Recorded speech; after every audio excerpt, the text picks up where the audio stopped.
Hello guys, welcome to online GK pedia. आज है 27 जून 2020। तो आज के दिन करंट अफेयर्स के कौन से सवाल होने वाले हैं वो हम इस वीडियो में डिस्कस करेंगे। ठीक है, तो इस वीडियो को अंत तक देखिएगा। तो हम बढ़ते हैं हमारे पहले सवाल की ओर। पहला सवाल क्या है? तो पहला सवाल है, हाल ही में किसने इंग्लिश प्रीमियर लीग का खिताब जीता है? वेरी वेरी इंपॉर्टेंट सवाल है। तो इस सवाल का सही जवाब क्या होगा?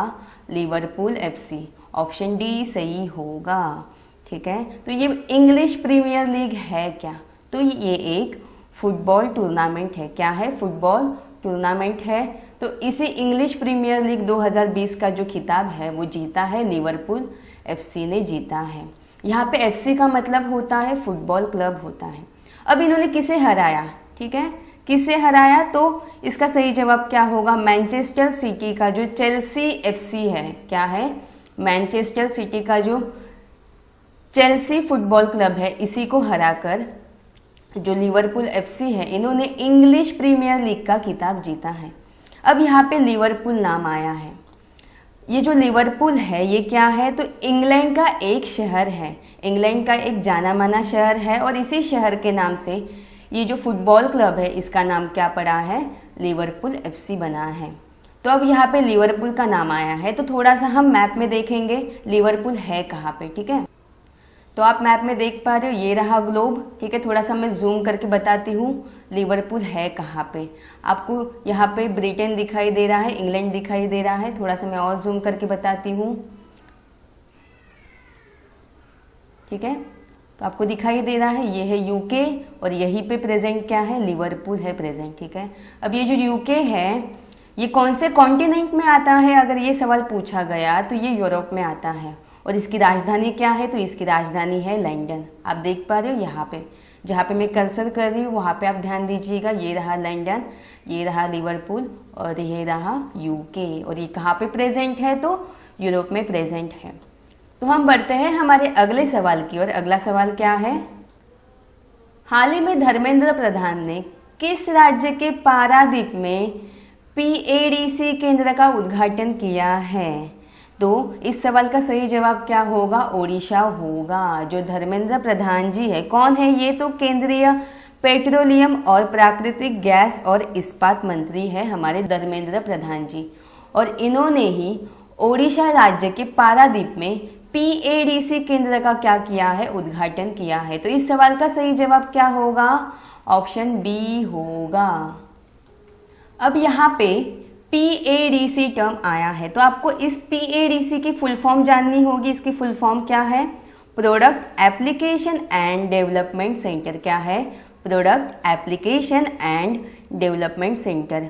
और इसी विकास केंद्र का जो उद्घाटन है वो किसने किया है? तो धर्मेंद्र प्रधान जो है इन्होंने ओडिशा राज्य के पारादीप में किया है। अब ये जो पीएडीसी केंद्र है इसका उद्घाटन क्यों किया गया है? इसका मेन उद्देश्य क्या है? तो प्लास्टिक के क्षेत्र में ओडिशा और उसके आसपास के जो नए उद्यमी हैं उनके विकास के लिए जो धर्मेंद्र प्रधान हैं इन्होंने ओडिशा राज्य के पारादीप में ये पीएडीसी केंद्र का उद्घाटन किया है। अब ओडिशा ने किया है तो हमें पता है कुछ महीने पहले ओडिशा हाई कोर्ट के मुख्य न्यायाधीश कौन बने हैं? तो मोहम्मद रफीक बने हैं। साथ ही साथ ओडिशा ने अपना जो राज्यगान है इसका दर्जा किसे दिया है? तो वंदे उत्कल जननी को राज्यगान का दर्जा दिया है। ये चीज़ मैंने आपको बहुत बार बताई है। ठीक है, तो अब यहाँ पे ओडिशा की बात आई है तो थोड़ा सा हम ओडिशा के बारे में जान लेते हैं। अच्छा, ओडिशा की राजधानी क्या है? इसकी राजधानी है भुवनेश्वर। यहाँ के मुख्यमंत्री कौन है? नवीन पटनायक है। और यहाँ के राज्यपाल कौन है? तो गणेशी लाल है। साथ ही साथ यहाँ के नेशनल पार्क कौन से फेमस है? तो भीतरकनिका और सिमलीपाल नेशनल पार्क जो है वो यहाँ पे बहुत ही ज़्यादा फेमस है। उसके बाद यहाँ पे बांध कौन से हैं? तो इंद्रावती बांध और हीराकुंड बांध। जो हीराकुंड बांध है इसके ऊपर बहुत बार क्वेश्चन पूछा गया है। उसके बाद यहाँ का जो कोणार्क पत्थर नक्काशी है और गंजाम केवड़ा फूल है इसे क्या मिला है? जीआई टैग मिला है। तो इतने सारे फैक्ट्स आपको ओडिशा के बारे में जानने हैं। अब हमने यहाँ पे इतने सारे फैक्ट्स हमने ओडिशा के बारे में जान लिए, तो थोड़ा सा मैप में भी देख लेते ओडिशा है कहाँ पे। तो आप देख पा रहे हो स्क्रीन पे ये रहा ग्लोब, ठीक है। तो थोड़ा सा मैं आपको जूम करके बताती हूँ उड़ीसा है कहाँ पे। ये रहा हमारा इंडिया, हर कोई देख पा रहा है, ये रहा इंडिया। और ये जो रेड लाइन जो आपको दिखाई दे रही है यही क्या है, उड़ीसा है। थोड़ा सा और जूम करके मैं आपको बताती हूँ, ठीक है, हर कोई देख पा रहा है। तो कौन से राज्य की जो सीमा है वो उड़ीसा से कनेक्टेड है, देखते हैं। पहला तो है आंध्र प्रदेश, उसके बाद है छत्तीसगढ़, उसके बाद है झारखंड और उसके बाद है वेस्ट बंगाल, ठीक है। और ये पानी वाला जो स्ट्रक्चर आपको दिखाई दे रहा है वो क्या है, बे ऑफ बंगाल, ठीक है, बंगाल की खाड़ी इसे कहा जाता है। तो हम बढ़ते हैं हमारे अगले सवाल की, और अगला सवाल क्या है, किस राज्य में मुख्यमंत्री मातृपुष्टि उपहार योजना का शुभारंभ किया गया। तो इस सवाल का सही जवाब क्या होगा, ऑप्शन डी होगा, त्रिपुरा, ठीक है। जो त्रिपुरा राज्य है वहीं पे मुख्यमंत्री मातृपुष्टि उपहार योजना है, इसका शुभारंभ किया गया है। अब ये जो योजना है, कौन सी योजना है, मुख्यमंत्री मातृपुष्टि उपहार योजना जो है, इसका मेन उद्देश्य क्या है, तो गर्भवती और स्तनपान कराने वाली महिलाओं को पोषण किट प्रदान करना, ठीक है। साथ ही साथ जो शिशु और मातृ मृत्यु दर है और जो कुपोषण की दर है उसको इस योजना के तहत कम किया जाएगा। तो आपको याद रखना होगा ये जो मुख्यमंत्री मातृपुष्टि उपहार योजना जो है वो त्रिपुरा राज्य ने शुरू की है, ठीक है। तो कुछ दिन पहले हमने देखा था, कुछ दिन पहले की बात करने से अच्छा है कल के ही वीडियो में हमने देखा था कि जो त्रिपुरा है इसी ने ही एक टू खेलो एक टू पढ़ो, कौन सी, एक टू खेलो एक टू पढ़ो नामक जो योजना है वो छात्रों के लिए शुरू की है। साथ ही साथ ये जो त्रिपुरा है यहीं पे एक जानवर पाया गया था जिसका नाम क्या है, हॉग बैजर, क्या है, हॉग बैजर नामक जो जानवर है ये पाया गया पहली बार। और इसी को त्रिपुरा के जो सेपा हिजला वन्यजीव अभयारण्य है वहाँ पे क्या किया गया है, स्थानांतरित किया गया है। ये जो हॉग बैजर है इसमें भालू और सूअर की विशेषता पाई जाती है। अब इतना हमने त्रिपुरा के बारे में जान लिया, तो थोड़ा सा और जान लेते हैं त्रिपुरा के बारे में। तो त्रिपुरा का गठन कब हुआ है, 21 जनवरी 1972 में हुआ है। इसकी राजधानी क्या है, अगरतला है। यहाँ के मुख्यमंत्री कौन है, तो विप्लव देव है। और यहाँ के राज्यपाल कौन है, तो रमेश बैस है। साथ ही साथ यहाँ के मुख्य न्यायाधीश कौन है, तो अब्दुल हामिद कुरैशी है। मैं इतने सारे फैक्ट्स आपको क्यों बता रही हूँ, क्योंकि 2018 में जो ग्रुप डी का एग्ज़ाम हुआ था उसमें ऐसे छोटे छोटे फैक्ट्स भी पूछे गए थे, ठीक है। तो अब थोड़ा सा हम मैप में भी जान लेते त्रिपुरा है कहाँ पे। तो हर कोई स्क्रीन पे दिखाई दे रहा है, ये ग्लोब है। थोड़ा सा मैं जूम करके बताती हूँ, ये रहा हमारा इंडिया, ठीक है, ये है इंडिया। थोड़ा सा हम त्रिपुरा के पास चलते हैं, तो ये रहा त्रिपुरा, ठीक है। तो त्रिपुरा जो है वो तीनों तरफ से बांग्लादेश से घिरा हुआ है। और त्रिपुरा से कौन से राज्य सटे हुए हैं, तो पहला है मिजोरम और सेकंड है असम। कौन सा, ये मिजोरम, और ये साइड में कौन सा है, असम है। तो आपको ये भी फैक्ट याद रखने होंगे। साथ ही साथ मैं आपको थोड़ा सा और एक्स्ट्रा भी बताती हूँ। अब ये कौन सी है, पूर्वी राज्य है, भारत के कौन से राज्य है, पूर्वी राज्य है। तो ये जो 4 राज्य है वो सीक्वेंस में हम कैसे याद करेंगे, थोड़ा सा इसका एक ट्रिक है। आना मम्मी, अगर मुझे मम्मी को बुलाना होगा तो मैं कैसे बुलाऊंगी, आना मम्मी बुलाऊंगी। तो आ से अरुणाचल प्रदेश, ना से नागालैंड, म से मणिपुर और मी से मिजोरम। तो कैसे बोलेंगे हम, आना मम्मी, आना मम्मी। तो अरुणाचल प्रदेश, नागालैंड, मणिपुर एंड मिजोरम, आप ऐसे कभी नहीं भूलोगे। तो ठीक है, हम चलते हैं हमारे अगले सवाल की ओर। अगला सवाल क्या है, नीति आयोग ने हाल ही में एक व्यवहार परिवर्तन अभियान जिसका नाम क्या है, नेविगेटिंग डी न्यू नॉर्मल, क्या है, navigating D new normal launch किया है।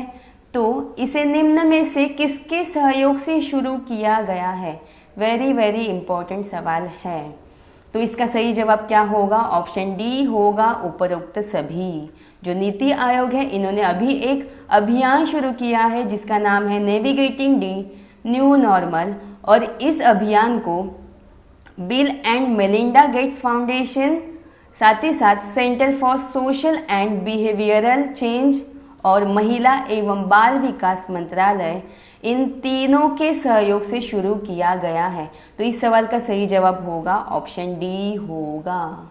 तो अब ये जो अभियान है नेविगेटिंग दी न्यू नॉर्मल जो है, इसे शुरू क्यों किया गया है? तो नीति आयोग ने कोविड-19 के प्रसार को नियंत्रित करने और तय किए गए मानदंडों का पालन करने में लोगों की मदद हो, इसीलिए ये जो अभियान है नेविगेटिंग दी न्यू नॉर्मल, इसको शुरू किया है। तो ये जो अभियान है इसमें बताया गया है कि अभी जो कोविड-19 का समय है, जो महामारी है, ऐसे समय में आपको बार बार मास्क पहनना पड़ेगा, हरदम मास्क पहनना पड़ेगा, साथ ही साथ अपने हाथों को बार बार धोना होगा। तो नीति आयोग ने कुछ दिन पहले और एक परियोजना शुरू की थी जिसका नाम क्या है, डीकार्बनाइजिंग ट्रांसपोर्ट इन इंडिया। ये परियोजना भी शुरू की थी। क्यों शुरू की थी? जो कार्बन डाइऑक्साइड है इसका उत्सर्जन कम हो, इसीलिए नीति आयोग ने डीकार्बनाइजिंग ट्रांसपोर्ट इन इंडिया परियोजना जो है उसे भी शुरू किया है।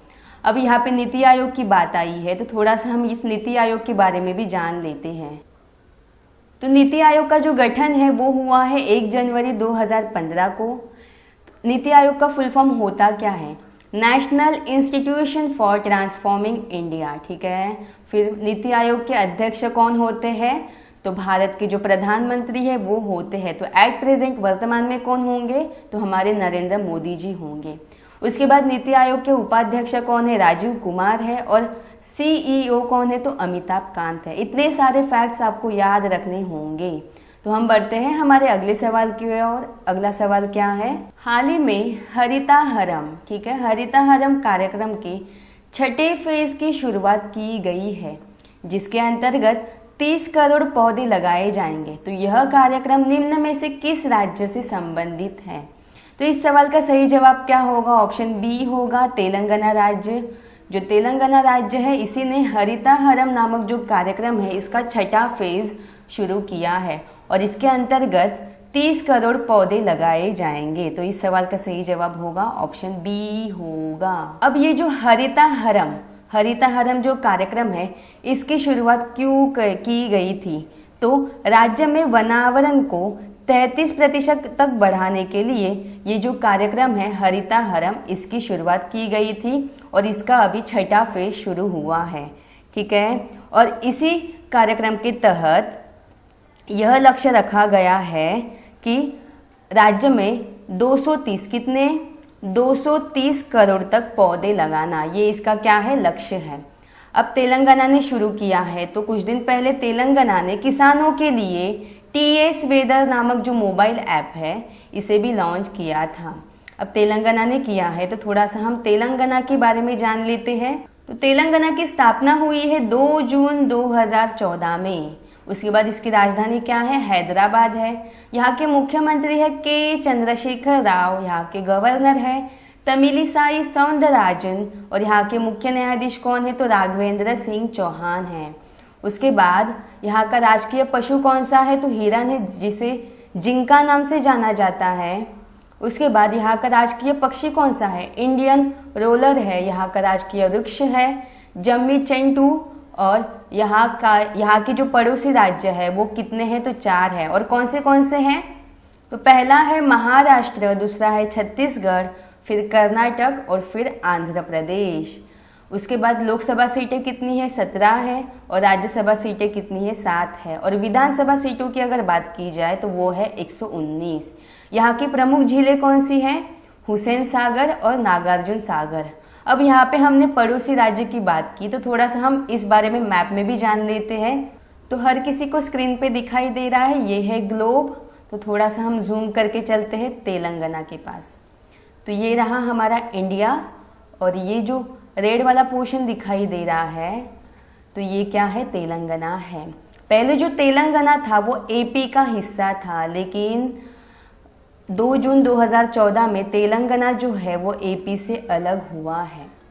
तो अब कौन से राज्य इसे सटे हुए हैं? पहला कौन सा है? आंध्र प्रदेश है। उसके बाद कौन सा है? कर्नाटक है। उसके बाद यहाँ पे कौन सा है? महाराष्ट्र है। और यहाँ पे दिखाई दे रहा है, यहाँ पे क्या है, छत्तीसगढ़ है। ठीक है, तो ये 4 राज्य जो है वो तेलंगाना से क्या हुआ है, कनेक्टेड है। तो हम बढ़ते हैं हमारे अगले सवाल की और अगला सवाल क्या है, सुपर कंप्यूटर बेंचमार्किंग सूचकांक की टॉप 500 सूची में किस देश का सुपर कंप्यूटर पहले स्थान पर है। वेरी वेरी इंपॉर्टेंट सवाल है। तो सुपर कंप्यूटर बेंचमार्किंग सूचकांक की जो टॉप 500 सूची है, इसमें जापान का जो सुपर कंप्यूटर है वो पहले स्थान पर है। तो इस सवाल का सही जवाब क्या होगा, ऑप्शन सी होगा, जापान। अब जो जापान का सुपर कंप्यूटर है उसका नाम क्या है, तो फुगाकू है। क्या है नाम, फुगाकू है। जापान का जो फुगाकू है ये फर्स्ट रैंक पे है। और सेकंड रैंक पे कौन सा है, तो चाइना का सनवे तेहुलाइट, कौन सा, सनवे तेहुलाइट जो है वो सेकंड रैंक पे है। ठीक है, जो फुगाकू है इसकी जो प्रोसेसिंग स्पीड है वो कितनी है, तो 70980 गीगा TEPS है। जो चीन के सनलाइट तेहुलाइट सुपर कंप्यूटर है उससे काफ़ी ज़्यादा है। तो आपको ये दोनों जो सुपर कंप्यूटर है उनके नाम याद रखने हैं। अब यहाँ पे जापान की बात आई है तो थोड़ा सा हम जापान के बारे में जान लेते हैं। तो जापान की राजधानी क्या है, टोक्यो है। करेंसी कौन सी है, जापानीज येन है। और संसद कौन सी है, तो जापान की संसद का नाम है डायट है। तो आपको ये ग्लोब दिखाई दे रहा है, ये रहा हमारा इंडिया। और जापान कहाँ पे, यहाँ पे है। तो हम चलते हैं जापान की ओर, थोड़ा सा और जूम करके बताती हूँ। ये रहा जापान और यहाँ पे है नॉर्थ कोरिया और यहाँ पे है साउथ कोरिया। और ये जो ओशन दिखाई दे रहा है ये कौन सा है, पैसिफिक ओशन है। और पैसिफिक ओशन में ही जापान स्थित है। ठीक है, और जापान के ऊपर और एक सवाल पूछा जाता है, तो आपको याद रखना है जापान जो है वो 4 द्वीपों से बना है। और इन 4 द्वीपों का नाम क्या है, तो इसकी एक छोटी सी ट्रिक है वो मैं आपको बताती हूँ।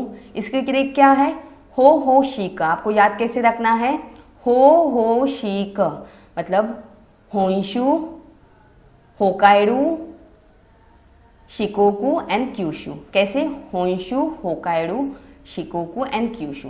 तो इन चारों द्वीपों से ये जो जापान है वो बना है। तो आपको ये चीज़ याद रखनी होगी। तो हम बढ़ते हैं हमारे अगले सवाल की और अगला सवाल क्या है, किस राज्य ने गौपालन को लाभप्रद बनाने, गोबर प्रबंधन और पर्यावरण सुरक्षा के लिए गोधन न्याय योजना जो है इसे शुरू करने की घोषणा की है। ठीक है, तो इस सवाल का सही जवाब क्या होगा, ऑप्शन ए होगा, छत्तीसगढ़। जो छत्तीसगढ़ राज्य है इसने ही गोधन न्याय योजना जो है इसे शुरू करने की घोषणा की है। ठीक है, जो छत्तीसगढ़ राज्य है इसने अगले महीने मतलब जो जुलाई महीने है उसमें एक त्यौहार आता है जिसका नाम क्या है, हरेली त्यौहार। छत्तीसगढ़ का एक त्यौहार है जिसका नाम है हरेली त्यौहार। और इसी त्यौहार के दिन ये जो गोधन न्याय योजना है इसकी शुरुआत होने वाली है। अभी तो घोषणा की है लेकिन जुलाई महीने के हरेली त्यौहार में ये जो योजना है इसे शुरू किया जाएगा। ठीक है, अब ये जो हरेली त्यौहार है ये क्या है, तो हरेली त्यौहार में लोग प्रकृति के प्रति जो भी प्रेम है और जो भी भावना है उसे दर्शाते हैं।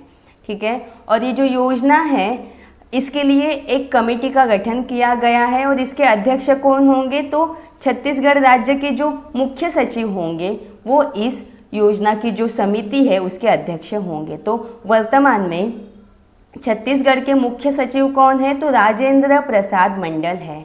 और यही ये जो गोधन न्याय योजना है इसकी जो समिति है उसकी अध्यक्षता करेंगे। अब छत्तीसगढ़ की बात आई है तो थोड़ा सा हम छत्तीसगढ़ के बारे में जान लेते हैं। तो छत्तीसगढ़ का गठन हुआ है 1 नवंबर 2000 में। यहाँ पे जिलों की संख्या कितनी है, 28 है। यहाँ की राजधानी क्या है, रायपुर है। मुख्यमंत्री कौन है, भूपेश बघेल है। राज्यपाल कौन है, अनुसुईया उइके है। मुख्य न्यायाधीश कौन है, तो PR रामचंद्र मेनन है। यहाँ के निर्वाचित सीटों की बात की जाए तो लोकसभा में है 11 सीटें, राज्यसभा में है 5 सीटें और विधानसभा सीटें कितनी है, तो 90 है। उसके बाद अगर राजकीय चिन्ह की बात की जाए तो यहाँ का राजकीय पशु है जंगली भैंसा, पक्षी है मैना और राजकीय वृक्ष कौन सा है, तो साल वृक्ष है। उसके बाद राष्ट्रीय उद्यान कौन सा फेमस है, तो गुरु घासीदास राष्ट्रीय उद्यान फेमस है, ये भी चर्चे में था, ठीक है। तो इसके बारे में आपको याद रखना होगा। तो ये रहा ग्लोब, ठीक है। आपको ये रेड पॉइंट दिखाई दे रहा है, यहीं पे छत्तीसगढ़, थोड़ा सा जूम करके बताती हूँ। ये रहा इंडिया का मैप और यहाँ पे क्या है, छत्तीसगढ़ प्रेजेंट है। तो छत्तीसगढ़ से कौन से राज्य कनेक्टेड है हम देख लेते हैं। तो उड़ीसा से स्टार्ट करते हैं, ये है उड़ीसा, ये रहा झारखंड, उसके बाद उत्तर प्रदेश, फिर एमपी है, महाराष्ट्र है, तेलंगाना है और आंध्र प्रदेश है। तो इतने सारे राज्य जो है वो छत्तीसगढ़ से क्या है, कनेक्टेड है। और छत्तीसगढ़ की राजधानी क्या है, रायपुर है। आप देख पा रहे हो यहाँ पे क्या है, रायपुर प्रेजेंट है। फीफा परिषद के मुताबिक वर्ष 2023 महिला फुटबॉल विश्व कप की सह मेजबानी न्यूजीलैंड और कौन सा देश करेगा। वेरी वेरी इंपॉर्टेंट सवाल है। तो जो 2023 में महिला फुटबॉल विश्व कप होने वाले हैं, तो इसकी जो मेजबानी है वो 2 देश करने वाले हैं। पहला देश कौन सा है, न्यूजीलैंड है, और दूसरा देश कौन सा है, तो ऑस्ट्रेलिया है। तो इस सवाल का सही जवाब क्या होगा, ऑप्शन सी होगा, ऑस्ट्रेलिया। तो न्यूजीलैंड एंड ऑस्ट्रेलिया 2023 में जो महिला फुटबॉल विश्व कप है इसकी मेजबानी करने वाले हैं। ये जो दोनों पड़ोसी देश हैं उन्होंने कोलंबिया को पीछे पछाड़ा हुआ है, ठीक है। और ये जो 2023 महिला फुटबॉल विश्व कप है इसमें टोटल 32 टीम, कितने टीम, 32 टीम पार्टिसिपेट करने वाले हैं। तो अब यहाँ पे ऑस्ट्रेलिया और न्यूजीलैंड की बात आई है और साथ ही साथ कोलंबिया की भी बात आई है। तो हम मैपिंग में इनकी पोजीशन क्या है उतना ही देखेंगे, ठीक है। तो आप ग्लोब में देख रहे हो, ठीक है। आपको ये डॉटेड लाइन दिखाई दे रही है, ये क्या है, भूमध्य रेखा है, ठीक है। और भूमध्य रेखा के दक्षिण दिशा में कौन सा देश प्रेजेंट है, तो ये ऑस्ट्रेलिया प्रेजेंट है। थोड़ा सा हम जूम करके देखते हैं, ये रहा ऑस्ट्रेलिया और ये रहा न्यूजीलैंड। तो ये दोनों देश मेजबानी करने वाले हैं। और अभी इन्होंने किसे पीछे छोड़ा है, तो कोलंबिया को छोड़ा है। तो थोड़ा हम कोलंबिया को भी जान लेते हैं। पहले मैप को मैं सीधा करती हूँ, ग्लोब को सीधा करती हूँ। ये रहा भूमध्य रेखा, थोड़ा सा हम टर्न करेंगे, टर्न करते करते करते करते हम कहाँ पे आए, हम आए दक्षिण अमेरिका में। आपको दक्षिण अमेरिका में दिखाई दे रहा है, ये रहा कोलंबिया, भूमध्य रेखा के जस्ट ऊपर है ये कोलंबिया। तो आपको हर एक जो देश है उसकी पोजीशन याद रखनी होगी और इसीलिए मैं आपको ग्लोब के जरिए बताने की कोशिश कर रही हूँ। तो अगला सवाल है सेल्फी ड्राइविंग स्टार्टअप ज़ुक्स, ठीक है। तो इसका अधिग्रहण करने के लिए किस कंपनी ने $1 बिलियन का समझौता किया है। तो इस सवाल का सही जवाब क्या होगा, इस सवाल का सही जवाब होगा ऑप्शन बी, अमेज़न। जो सेल्फी ड्राइविंग स्टार्टअप ज़ुक्स है इसका अधिग्रहण करने के लिए अमेज़न कंपनी ने $1 बिलियन का समझौता किया है। तो अब ये समझौता क्यों किया है, इसका मेन उद्देश्य क्या है, तो अमेज़न कंपनी के डिलीवरी जो सेवा है उसमें तेज़ी लाने के लिए अमेज़न ने जो सेल्फी ड्राइविंग स्टार्टअप है ज़ुक्स, इसके साथ क्या किया है, अधिग्रहण किया है। अब यहाँ पे $1 बिलियन की बात आई है। तो $1 बिलियन कितने होते हैं, तो लगभग 7,500 करोड़, कितने, 7,500 करोड़ के करीब होते हैं $1 बिलियन। तो आपको ये फैक्ट भी याद रखना होगा, ठीक है। तो हम बढ़ते हैं हमारे अगले सवाल की ओर। अगला सवाल क्या है, अगला सवाल है किस राज्य ने 2020 का ई पंचायत पुरस्कार जीता है। तो इस सवाल का सही जवाब क्या होगा, ऑप्शन सी होगा, हिमाचल प्रदेश। जो हिमाचल प्रदेश राज्य पंचायती राज विभाग है इसने ही ई पंचायत पुरस्कार 2020 का प्रथम पुरस्कार जीता है और यह पुरस्कार केंद्रीय पंचायती राज मंत्रालय द्वारा दिया जाता है। तो आपको ये याद रखना होगा 2020 का ई पंचायत पुरस्कार किसने जीता है, तो हिमाचल प्रदेश में ने जीता है। अब यहाँ पे हिमाचल प्रदेश की बात आई है तो थोड़ा सा हम मैप में देखते हैं हिमाचल प्रदेश है कहाँ पे। तो ये रहा ग्लोब, आपको जो ये रेड पॉइंट दिखाई दे रहा है यहीं पे क्या है, हिमाचल प्रदेश है। तो हम थोड़ा सा जूम करके देखते हैं, ये रहा इंडिया और यहाँ पे क्या है, हिमाचल प्रदेश प्रेजेंट है।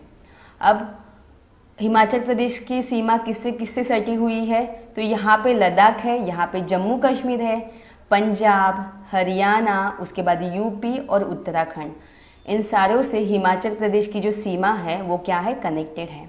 और थोड़ा सा हम हिमाचल प्रदेश के बारे में जान लेते हैं। तो इसकी स्थापना हुई है 25 जनवरी 1971 में। यहाँ की राजधानी क्या है, शिमला है। मुख्यमंत्री कौन है, जयराम ठाकुर है। और राज्यपाल कौन है, बंडारू दत्तात्रेय है। राजकीय पशु क्या है, कस्तूरी मृग है। फूल है कमल। और राजकीय पेड़ क्या है, तो पीपल है। और पक्षी की अगर बात की जाए तो मोनाल है। और यहाँ की जिलों की संख्या कितनी है, तो 12 है। तो इतने सारे फैक्ट्स आपको एचपी के बारे में याद रखने होंगे।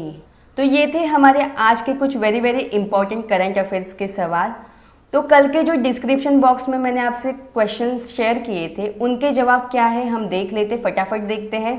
पहला सवाल है, हाल ही में 28 मई 2020 को दुनिया भर में कौन सा विश्व भूख दिवस मनाया गया, तो 10वें नंबर का मनाया गया। अगला सवाल क्या है, कौन व्यक्ति हाल ही में एनडीबी के अगले अध्यक्ष बने हैं। बहुत बार मैंने बताया है, तो इसका सही जवाब होगा मार्कोस ट्राइजो। उसके बाद हिंदी जर्नलिज्म डे कब मनाया जाता है, तो 30 मई को मनाया जाता है। अगला सवाल है, वर्ल्ड नो टोबैको डे हर वर्ष कब मनाया जाता है, तो 31 मई को मनाया जाता है।